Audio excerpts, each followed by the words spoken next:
Good evening and welcome back to Campfire Stories. Tonight's tale is fiction mostly, and it comes from the granite ridge out past Mallorytown, the same lonely spine of rock where the old Devil's Door still waits. The old-timers up there have one rule, and it is a simple one. Never ever knock 3 times on the polished black stone door set into the granite. A door made of solid rock that you are not allowed to knock on. Very practical. You laugh, but every grandmother in that township said the same words. Knock once, and the ridge forgets you. Knock twice, and the ridge remembers your face. But knock a 3rd time, and something on the other side answers back, and it starts walking toward the sound of your name. So the folklore is basically a very slow doorbell. I am terrified. That is more or less what a carload of teenagers decided on a warm night last September. 5 of them, bored daring each other, their headlights pointed straight at that black stone. And a boy named Danny Cormier walked up grinning and rapped his knuckles 3 times, slow and clear, while the others whooped behind him. And nothing happened, because it is a rock. Nothing happened. That is exactly right. They laughed until their sides hurt, drove home along the river road, and slept just fine. But at 1:13 that morning, Danny woke to a sound coming up through the floor of his room. 3 slow knocks deep beneath the house, patient as a clock. Old houses settle. Pipes knock. My father's furnace sounded like a man with a hammer. That is what Danny told himself too.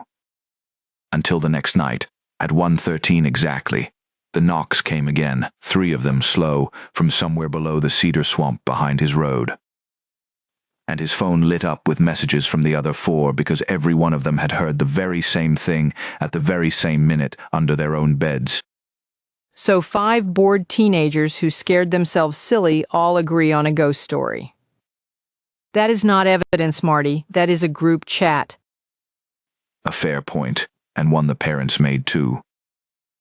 But here is the thing, the group chat noticed by the 3rd night. They mapped where each set of knocks came from, the well, the culvert, the drainage ditch, the old dug basement. And the knocking was not staying put. Each night it answered from a little closer to one of their houses. Closer. How? Kids pace off distances in the dark and suddenly it is a horror movie. Closer by about a field's width a night, Carol.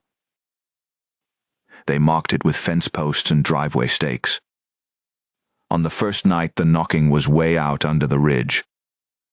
By the 5th it was under the old gravel pit. By the 8th it was beneath the Cormier hay barn, close enough that the water in the horse trough shivered 3 times and went still. And nobody thought to just, I do not know, dig. Danny's father did. He took a backhoe to the spot under the barn where the sound was loudest, went down 12 feet into cold blue clay, and found nothing at all. No pipe, no tunnel, no animal. But that night the knocking did not come from under the barn. It came from under the front porch, a full field closer than any digging should have allowed, as if the sound had simply stepped over the hole. I do not love that detail. I'm choosing not to love that detail. None of them loved it. By the 11th night, the other 4 families had heard their own knocking march up their own roads, but Danny's was always the closest, always the first, because Danny's was the hand that struck the stone. On the 12th night, the knocks came from the yard. On the 13th, from the cellar stairs, 3 doors down from where the boy lay listening in the dark. Let me guess. On the 14th night, it is polite enough to wipe its feet. On the 14th night, at 1:13 in the morning, Danny Cormier sat on the edge of his bed with his whole family awake around him and every light in the house burning. And they waited. 1:13 came.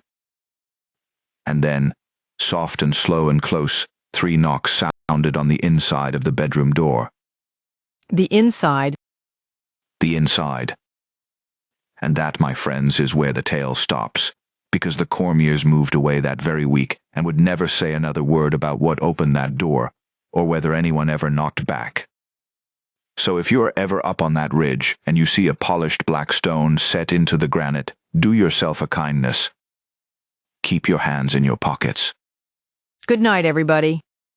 And Marty, if you knock on anything but our own front door tonight, you're sleeping in the truck.